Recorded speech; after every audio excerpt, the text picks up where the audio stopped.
बोले पुरुषोत्तम भगवान की जय। आज के अध्याय में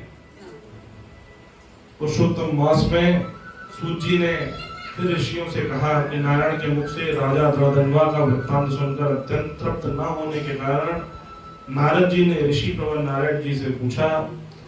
नारद जी ने कहा कि हे तपोधन महाराज द्रौदन्वा ने मुनिश्रेष्ठ वाल्मीकि से जो कहा सो आप विस्तार पूर्वक मुझे बतलाइए। श्री नारायण ने कहा कि हे नारद, राजा द्रौदन्वा ने प्रश्न किया है कि हे मुनिवर, मुक्ति की कामना करने वाले व्यक्ति को पुरुषोत्तम मास को किस तरह से धारण करना चाहिए। तब भगवान ने उनको बताया है। वाल्मीकि भगवान ने उनसे कहा कि प्रातः काल उठकर नित्य क्रिया करने के पश्चात शुद्ध साफ स्वच्छ जल से नहाने के बाद स्वच्छ कपड़े धारण करना चाहिए, पीतांबर लपेटना चाहिए और कलश की स्थापना करना चाहिए।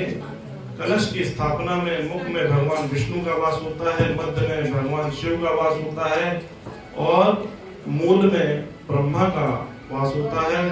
इस तरह से ध्यान करते हुए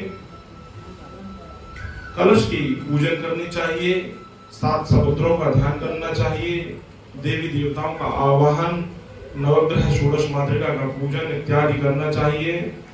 भाई बहनों को बुलाकर, परिवारजनों को बुलाकर अच्छे से भगवान की प्रार्थना पूजन करना चाहिए, क्योंकि कलयुग में केवल धर्म ही आपको टिका सकता है।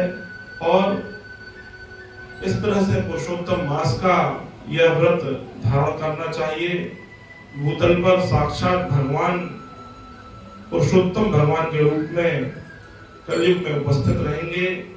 इसलिए हर 3 वर्ष में जो यह पुरुषोत्तम मास आता है, प्रत्येक व्यक्ति को मनसा वाचा कर्मणा और भगवान के प्रति अगाध श्रद्धा के साथ इस व्रत को शुद्ध मन से धारण करना चाहिए।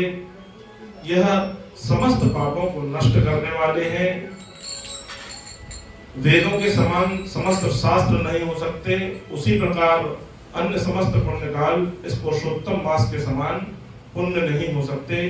पुरुषोत्तम मास के देवता पुरुषोत्तम भगवान है, इसीलिए श्रद्धा और भक्ति के साथ पुरुषोत्तम भगवान की पूजन करना चाहिए। शास्त्र के ज्ञाता कुशल शुद्ध वैष्णव सत्यवादी और ब्राह्मण आचार्य को आमंत्रित कर उन्हीं के द्वारा पुरुषोत्तम भगवान की पूजन करना चाहिए और अपनी सामर्थ्य के अनुसार जो भी दान आप करना चाहते हैं उन्हें अवश्य रूप से दान करना चाहिए।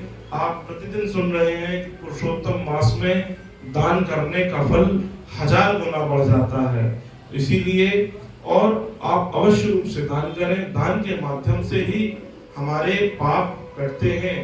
ये जो हमारे घर में भिखारी आते हैं ना दान मांगने के लिए, ये हमको याद दिलाते हैं कि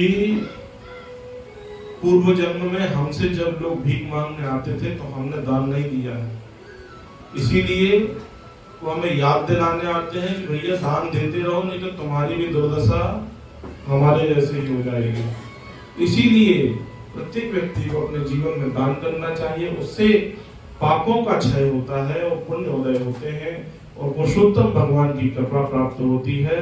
इस तरह हर 3 वर्ष में जो पुरुषोत्तम मास आता है उसमें भगवान नारायण श्री हरि विष्णु की विशेष रूप से पूजन करने का अनंत गुना फल प्राप्त होता है। बोले पुरुषोत्तम भगवान की जय।